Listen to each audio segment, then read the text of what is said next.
PDF आपको मिल जाएगा। First question आपके सामने, पढ़िए, जवाब दीजिए। पहला क्वेश्चन क्या है, देखिए जो आपने CDP में, जो आप CDP में पढ़ते हैं वो हिंदी इंग्लिश पेडागोजी आपकी ऐसे सॉल्व करा सकता है। कुछ 2-4 ही टॉपिक हैं जो प्लेलिस्ट भी बनी हुई है, और अभी मैं आपको मंडे को एक प्लान दे दूंगी जिसमें हम लोग किस तरह से कंटेंट प्लस क्वेश्चंस करने वाले हैं। इस 1 महीने में चीजें आपको टेंशन नहीं लेनी, मतलब पेपर आपका निकल जाएगा। चलिए समझते हैं। एक एक क्वेश्चन को समझना जरूरी है, सिर्फ सॉल्व नहीं करना, सिर्फ आंसर नहीं देना, उसका प्रॉपर एनालिसिस करना जरूरी है कि हमारे समझने में कहाँ गड़बड़ रही, अगर गलत हमसे हुआ क्वेश्चन तो, है ना, और सही हुआ तो बाकी ऑप्शंस क्यों सही नहीं हो सकते थे उसको समझना जरूरी है। इसी बात पे आप चाय पीजिए और मैं भी पी लेती हूँ एक सिप। व्हाट? हाँ वो हटा दिया ना मैसेज, ठीक है। चलिए आगे। बहुत बढ़िया।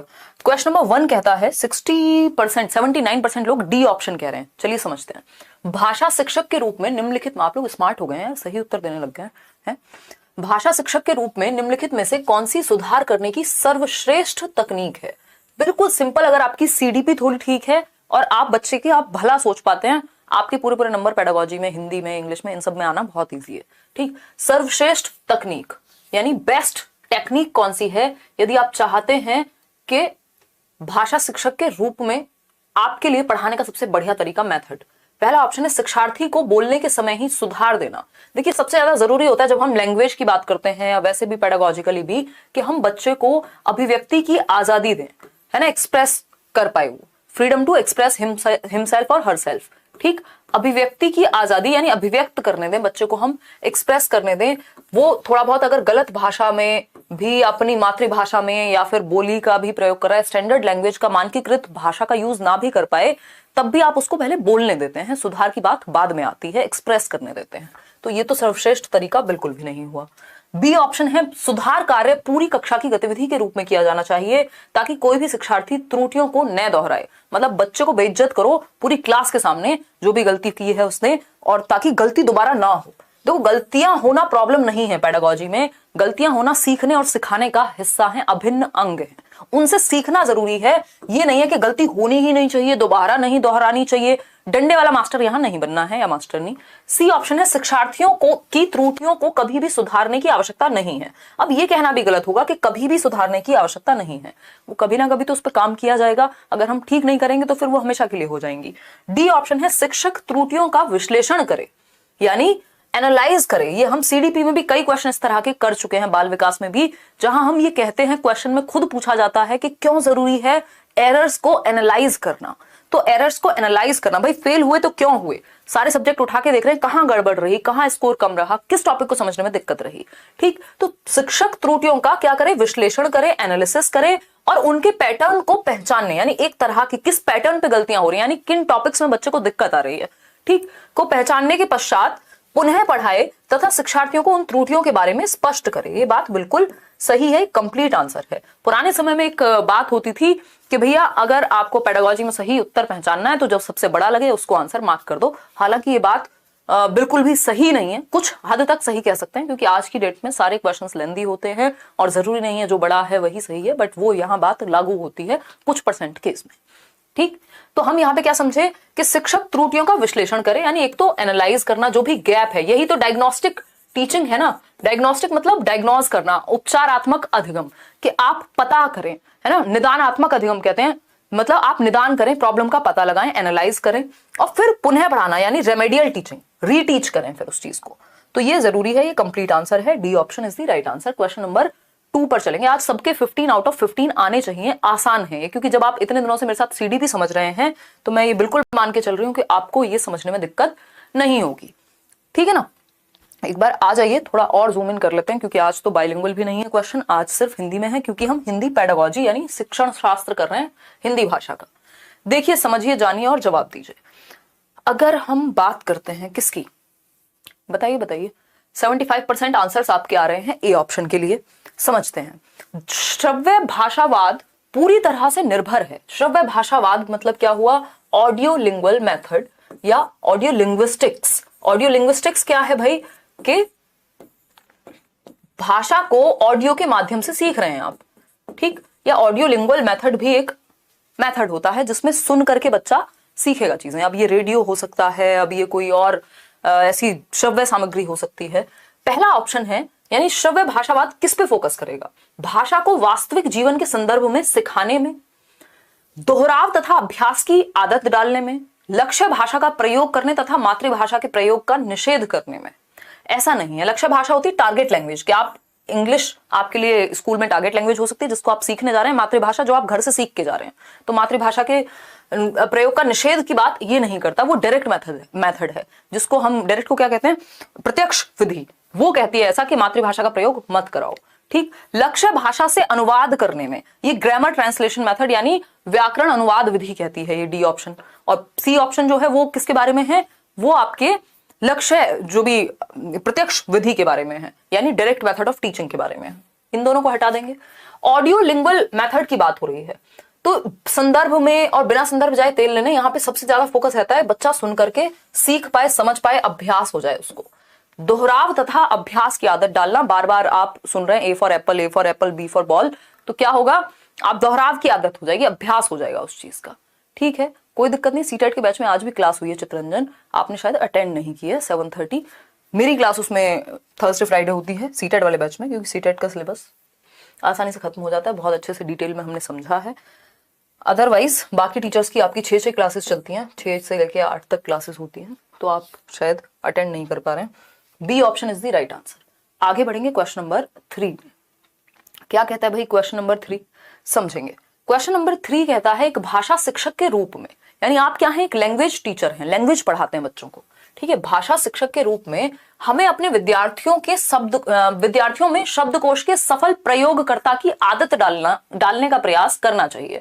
यानी हम चाहें कि बच्चा सक्सेसफुली डिक्शनरी का यूज कर पाए। शब्दकोश बोले तो डिक्शनरी, कि वो वर्ड मीनिंग वहां से देख के, उनका कॉन्टेक्स्ट समझ के सारी चीजें देख पाए। ठीक है, डालने का प्रयास करना चाहिए। निम्नलिखित में से कौन सा तरीका शब्दकोश के प्रयोग को प्रोत्साहित करने के लिए सही नहीं है? यानी डिक्शनरी का जो यूज ऑफ डिक्शनरी है उसको एनकरेज करने के लिए सही नहीं है। यानी कौन सा तरीका डिस्करेज करेगा डिक्शनरी के प्रयोग को, यानी बच्चा सक्सेसफुली डिक्शनरी को, शब्दकोश को यूज कर पाए, उसमें बाधा कौन बनेगा? नॉट लिखा हुआ है। हिंदी पेडागोजी है, इंग्लिश में कैसे ट्रांसलेट करके दें आपको, है ना, बताइएगा। क्योंकि वो ऑडियो लिंगुअल मेथड के बारे में था, इसलिए ए ऑप्शन सही नहीं था। संदर्भ की बात वहां नहीं होगी, वहां फोकस रहता है सुनने पे, संदर्भ में हो या ना हो। ठीक है, करा देंगे वासु, देख लेंगे उसको भी, डोंट वरी। कोई बात नहीं मोनिता, मैं एक बार उदय सर से बात कर लूंगी, अगर पेडागोजी की क्लासेस में कोई भी इशू है तो वो बता देंगे। ठीक, टेंशन नहीं लेनी है। डी ऑप्शन देखिए एक बार, आप लोग कह रहे हैं कितने, 40% लोग। चलिए देखते हैं। वाक्य के भाग ढूंढना, यानी सेंटेंस के पार्ट्स आप ढूंढ रहे हैं और उसमें से सर्च कर करके या डिक्शनरी का प्रयोग कर करके पता कर रहे हैं, ये बात तो ठीक है, लेकिन हमें नहीं पूछा है संदर्भ में उपयुक्त अर्थ चुनना, यानी जो कॉन्टेक्स्ट के अकॉर्डिंग सही बात है। मान लीजिए कोई शब्द, सेम शब्द अलग अलग कॉन्टेक्स्ट में, संदर्भ में अलग अलग तरह से मीनिंग रखता है, ये बात हमें पता है। ठीक है, शब्द की वर्तनी जानना, यानी जब बच्चे को स्पेलिंग चेक करनी होगी तब वो डिक्शनरी का यूज करेगा। ये तीनों ही चीजें डिक्शनरी के यूज को प्रमोट करती हैं, पॉजिटिव हैं। लेकिन प्रत्येक नए शब्द के लिए शिक्षक से पूछना, अगर बच्चे में आदत ये डल जाएगी कि हर एक नया शब्द जैसे ही आया वो टीचर से पूछने लगता है मीनिंग, तो वो खुद से डिक्शनरी का यूज या शब्दकोश का प्रयोग नहीं करेगा। ये हतोत्साहित करता है। जब आप इस चीज को प्रोत्साहित करेंगे कि टीचर से पूछ लो तुरंत जैसे ही कोई भी नया शब्द आए, पहले आप खुद कोशिश करते हैं, खुद से एक्टिव होकर के बच्चा वर्तनी जानेगा या शब्दकोश उठा करके लाएगा, उसमें ढूंढेगा। इससे आपकी सेल्फ लर्निंग, इंडिपेंडेंट लर्निंग, स्वतंत्र रूप से सीखने की चाह बढ़ती है बच्चे में। तो D option is the right answer. नहीं तो हमेशा तो टीचर तैयार नहीं होगा, मतलब आपके आसपास ही हो, तो आपको सेल्फ लर्निंग भी आनी चाहिए। D option is the right answer. Question number 4 देखिएगा एक बार, ये क्या कहता है। क्वेश्चन नंबर 4 कहता है, निम्नलिखित में से कौन सा एक प्रामाणिक श्रवण का उदाहरण है? प्रामाणिक श्रवण हम बोलते हैं ऑथेंटिक लिसनिंग। ये इंग्लिश में भी एक क्वेश्चन आता है इस पे और हिंदी में भी। हिंदी और इंग्लिश की पेडागोजी या किसी भी लैंग्वेज की पेडागोजी कोई खास अलग नहीं है, लगभग सेम ही है। ऑथेंटिक, बस मीडियम चेंज हो जाएगा। ऑथेंटिक लिसनिंग बोलते हैं इसको। ऑथेंटिक लिसनिंग बोले तो जो चीजें रियल लाइफ या प्रमाणिक हो, कुछ प्रमाण उनका कुछ हद तक संभव हो। अब ये न्यूज आर्टिकल्स हो सकते हैं, और क्या हो सकता है, और भी कुछ इस तरह की चीजें हो सकती हैं। नहीं तो फिर आपको आइडिया मिल जाएगा, आप जवाब हिंट मिल जाएगा, आप चीटिंग कर लेंगे। सस्वर पठन, सस्वर पठन होता है सुर लय ताल के साथ। जब आप कोई कविता गा रहे हैं या पढ़ रहे हैं कोई और इस तरह के लय के साथ, सुर के साथ, ताल के साथ, तो सा स्वर पाठन जरूरी नहीं है कि एक ऑथेंटिक मटेरियल होगा, ऐसी कोई काल्पनिक कविता हो सकती है, तो इसको ऑथेंटिक हम नहीं कहेंगे। कहानी सुनना, कोई भी कहानी इमेजिनरी कल्पनाशीलता वाली हो सकती है, जरूरी नहीं है वो फैक्ट ही हो या ऑथेंटिक ही हो, रियल लाइफ से जुड़ी हुई ही हो, जरूरी नहीं है। गीत गाना, गीत गाना भी अपने आप में कल्पनाशील एक्टिविटी ज्यादा है। ऑथेंटिक लिसनिंग में या तो हम कोई न्यूज आइटम की बात करते हैं या फिर रेडियो पर कोई प्रसारण भी इसका उदाहरण हो सकता है। अब अगेन ऐसा नहीं है कि रेडियो पर जितने भी प्रसारण हो रहे हैं वो सब ऑथेंटिक हैं, बट हाँ, इन सब में से रेडियो प्रसारण एकमात्र ऐसा सही उत्तर है जहां पर ऑथेंटिक लिसनिंग के चांसेस ज्यादा हैं, ऑथेंटिक चीजें आपको ज्यादा मिलेंगी। ठीक, तो ऑथेंटिक लिसनिंग का जो एग्जांपल है वो यहाँ रेडियो प्रसारण है, बाकी न्यूज आर्टिकल वगैरह भी ऑथेंटिक मटेरियल्स में आते हैं। C option is the right answer. Question number 5 पर चलेंगे, पढ़िएगा। भाषा शिक्षक के रूप में हमें व्याकरण का डैश ज्ञान होना चाहिए। मतलब जब आप एक लैंग्वेज टीचर हैं तो आपको व्याकरण का कैसा ज्ञान होना चाहिए, ये पूछा है हमसे सिंपल भाषा में। बताइएगा, हल्का सा इसको जूम आउट कर देते हैं। देखिए, जूम आउट किया हमने। भाषा शिक्षक के रूप में हमें व्याकरण का डैश ज्ञान होना चाहिए। अव्यक्त तथा व्यक्त, यानी जो व्यक्त किया जा सके, एक्सप्रेस किया जा सके, और जो व्यक्त ना किया जा सके, दोनों तरह का। चलिए, पॉजिटिव है। सुस्पष्ट, ये भी बुरा नहीं है, लेकिन हमें क्या चाहिए, बेस्ट ऑप्शन चाहिए 4 ऑप्शंस में से। अव्यक्त तथा सुस्पष्ट दोनों, ये थोड़ा बेटर लग रहा है। विस्तृत ज्ञान हो, ठीक है, ये भी अच्छा है। तो ये देख रहे हो, पेडागोजी का यही खेल है, 4 ऑप्शन सही है। कोई भी ऐसा ऑप्शन नहीं है जो नेगेटिव हो या जिसको हम सिरे से नकार दें, बट हमें क्या चाहिए, बेस्ट ऑप्शन, है ना। यहाँ वर और वधु की तलाश चल रही है, ये याद कर लेना। मतलब जब आप ऑप्शंस में सेलेक्ट करते हैं पेडागोजी में स्पेशली, तो बेस्ट जो आपके अनुसार बेस्ट हो। अब यहाँ पे इनके अनुसार भी चलना पड़ेगा, जो बच्चे के लिए बेस्ट हो, ठीक है। बाकी सब में जो कॉम्प्रिहेंसिव हो, या तो बाकी ऑप्शंस को अपने अंदर समाहित करता हो या फिर उन सब में क्लियरली बेस्ट हो, ठीक है। तो ये अव्यक्त तथा सुस्पष्ट दोनों, यानी जो इम्प्लिसिट है, जो व्यक्त नहीं किया जा सकता वो भी, और जो मतलब जो मीनिंग जो है छिपा हुआ है, हिडन मीनिंग है वो भी, और सुस्पष्ट यानी क्लियर भी होनी चाहिए। जो नॉलेज है वो सुस्पष्ट भी हो, और अव्यक्त जो बातें डायरेक्टली कही जा रही है वो भी समझ ले टीचर, और इनडायरेक्ट वाली तो समझ ली। तो सुस्पष्ट में तो डायरेक्टली व्यक्त अपने आप आ जाएगा, तो इसलिए इस ए से ऑप्शन ज्यादा बेटर है, सी। तो सही उत्तर क्या हुआ, सी ऑप्शन, जो कि 54% लोग दे पा रहे हैं। आगे बढ़ेंगे क्वेश्चन नंबर 6 पर। क्वेश्चन नंबर 6 क्या कहता है, देखिए सीडीपी अगर आप अच्छे से कर लेते हैं, इसीलिए कहा जाता है कि बाकी सब्जेक्ट में उतनी तकलीफ आपको फिर नहीं होती है। खैर, हम सारे ही सब्जेक्ट करेंगे जो भी इंपॉर्टेंट है, जहां पे भी पेडागोजी है। निदानात्मक परीक्षण यानी डायग्नोस्टिक टेस्ट, क्या है ये, डायग्नोस्टिक टेस्ट। इंग्लिश में भी यही क्वेश्चन पूछेगा, बस लैंग्वेज चेंज कर देगा, वहां इंग्लिश में पूछ लेगा, ठीक, क्योंकि ज्यादातर टॉपिक्स जो है वो कॉमन है। समझ पा रहे हैं हम लोग? बहुत बढ़िया। तो डायग्नोस्टिक परीक्षण यानी निदानात्मक परीक्षण निदान के लिए होता है। जब आपको बुखार हो तो आप टेस्ट कराने जाते हैं एक लेबोरेटरी में, या जिनको हम डायग्नोस्टिक लैब्स बोलते हैं, कि भाई 4 दिन से बुखार है, उतर नहीं रहा, नॉर्मल दवाई से पता करेंगे क्या हुआ है, मलेरिया है क्या है, तो वो ब्लड निकालेंगे, आपका टेस्ट करेंगे, डायग्नोस करेंगे कि प्रॉब्लम आपको है क्या, उस हिसाब से फिर रेमेडी दी जाएगी यानी दवाई दी जाएगी। ऐसे ही टीचिंग में होता है, पहले आप प्रॉब्लम का पता लगाते हैं निदानात्मक परीक्षण से। आपने एक टेस्ट लिया बच्चे का, अब आप जान रहे हैं कि उसको प्रॉब्लम आखिर है कहां पर, गैप कहां है, फिर उसके बाद आप रेमेडियल टीचिंग देते हैं, जिसको हम उपचारात्मक शिक्षण कहते हैं। तो डायग्नोज करने के बाद हमेशा रेमेडियल टीचिंग हमेशा डायग्नोस्टिक के बाद दी जाएगी, ये बात हमें याद रखनी है। क्वेश्चन इस पे 100% आता है, और सिर्फ यहां हिंदी या इंग्लिश या सीडीपी में नहीं, मैथ्स, पेडागोजी, ईवीएस सब जगह आता है। उपचारात्मक शिक्षण जो है वो निदान के बाद दिया जाएगा, ठीक। ये बेसिक कॉन्सेप्ट है जो हमें पता होना चाहिए, ठीक। शिक्षण अधिगम के समय और अंतराल पर, यानी निदानात्मक परीक्षण की जो सफलता है वो इस पे निर्भर करेगी कि कितनी देर सीखा गया। देर पे नहीं, जितना भी सीखा गया वो किस हद तक सही है, कमी कहां है, ये ड्यूरेशन के बारे में बिल्कुल नहीं है। व्याकरण के नियमों पर, सिर्फ व्याकरण पढ़ते हैं क्या हम, जी नहीं, संदर्भ में वो भाषा को सीख पाया कि नहीं सीख पाया। फिर है सी ऑप्शन, निदानात्मक शिक्षण तथा सामग्री पर, यानी जो रेमेडियल टीचिंग हुई है और उसमें क्या मटीरियल यूज किया है। मे बी मटेरियल कोई भी वैसे यूज हुआ हो, बट रेमेडियल टीचिंग ठीक होनी चाहिए। फिर भी ये इतना नेगेटिव नहीं है जितने बाकी के 2 ऑप्शन नेगेटिव हैं। चलो इसको रख लेते हैं डाउट में, क्योंकि 2 ऑप्शन में जनरली डाउट आ ही जाता है पेडागोजी में। डी ऑप्शन है, अधिगम में पिछड़ने के कारणों को पहचानने पर। डायग्नोज का मतलब ही है आप गैप समझ पाए, कमी रह कहां गई, उसके बाद उसको सुधरवाएंगे।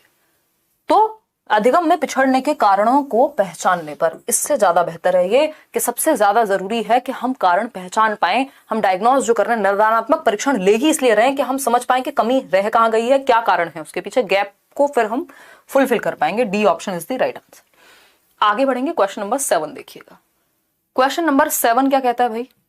क्वेश्चन नंबर 7 कहता है एक बच्चा बच्ची यानी बच्चा या फिर बच्ची विद्यालय में भाषा की कक्षा में अपनी प्रथम भाषा को सीखने में अक्सर समस्या का सामना करते हैं या करता है क्योंकि, समझिएगा फिर से, एक बच्चा है या बच्ची है, जब वो स्कूल में अपनी ही प्रथम भाषा समझ रहे हैं ना, मातृभाषा उसकी फर्स्ट लैंग्वेज, मान लीजिए हिंदी है, और हिंदी मेरे को घर में मैंने सीख ली, बोलना आता है, मैं 6 साल की उम्र में पहली कक्षा में गई, और लेकिन अब जब मैं स्कूल में हिंदी सीख रही हूं तो मुझे मुश्किल लग रही है। अदरवाइज तो मैं हिंदी में बातें कर लेती हूँ, बातें समझ लेती हूँ, मूवी देख लेती हूँ, कार्टून देख लेती हूँ, और सारी चीजें सही चल रही है, हिंदी तो मुझे आती है। लेकिन जब आप उसको पढ़ने लगते हैं स्कूल में जाके तो समस्या का सामना करना पड़ता है। इसका रीजन बताइए। इसका सिंपल रीजन क्या होगा? अपनी भाषा को विद्यालय में सीखना रोचक नहीं है। अब रोचक तो टीचर के ऊपर है, वो मेथड अगर अच्छे होंगे तो रोचक तो बनाया जा सकता है। ऐसा थोड़ी है, कोई फैक्ट थोड़ी है, तथ्य थोड़ी है कि रोचक होगा ही नहीं। अगर टीचर ठीक नहीं है तो रोचक नहीं होगा। नोट्स छोटू कल मिल जाएंगे सीडीपी के, मोस्ट प्रोबेबली नहीं, अगर कल नहीं मिले किसी परसेंट, क्योंकि कल 3-4 घंटे की क्लास है, नहीं तो मंडे तो आपको नोट्स मिल ही जाएंगे ज्यादातर सब्जेक्ट के, या फिर नेक्स्ट कमिंग वीक में एक एक दिन करके एक एक नोट्स आपको मिलते रहेंगे।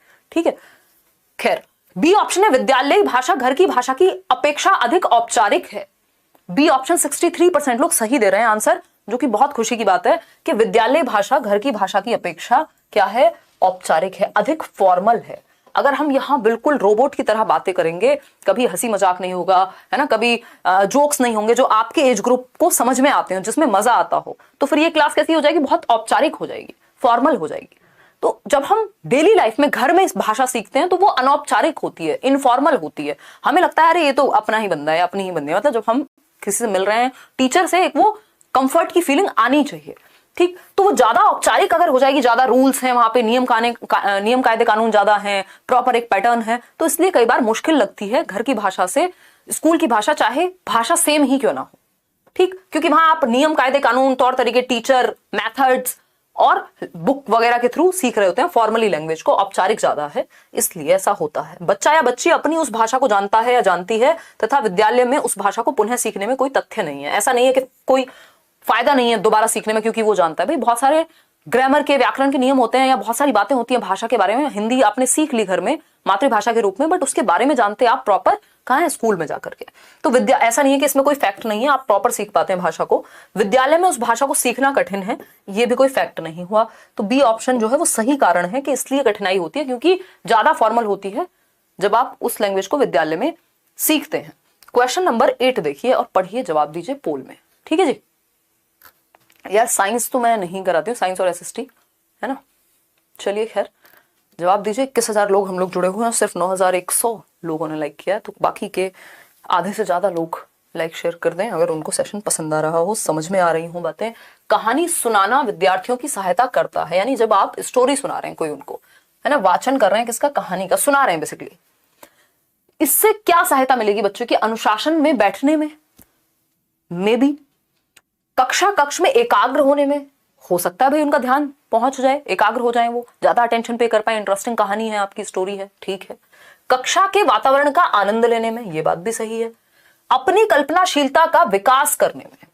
अब देखो यहाँ चारों ऑप्शन सही हैं, पॉजिटिव हैं, कोई बच्चे की बुराई की बात नहीं कर रहा, लेकिन जो सबसे ज्यादा बच्चे को एक्टिव रखे, सक्रिय हो, जहां बच्चा सौरभ पांडे, और जिसमें बच्चे का ज्यादा भला हो, तो ज्यादा भला कहां है? अपनी कल्पनाशीलता का विकास करने में है, जो कि 78% लोग सही आंसर दे रहे हैं। बहुत खुशी की बात है, अब आप लोग आंसर सही दे रहे हैं। देखो, अनुशासन, एकाग्रता, आनंद तीनों हो जाएंगे यदि बच्चा अपनी कल्पनाशीलता का विकास करेगा, या उसका ध्यान, उसको इंटरेस्ट उस चीज में आ रहा होगा। ये बाकी तीनों चीजें अपने आप आ जाएंगी। और बच्चे का जो विकास है वो कब बेहतर होगा? सिर्फ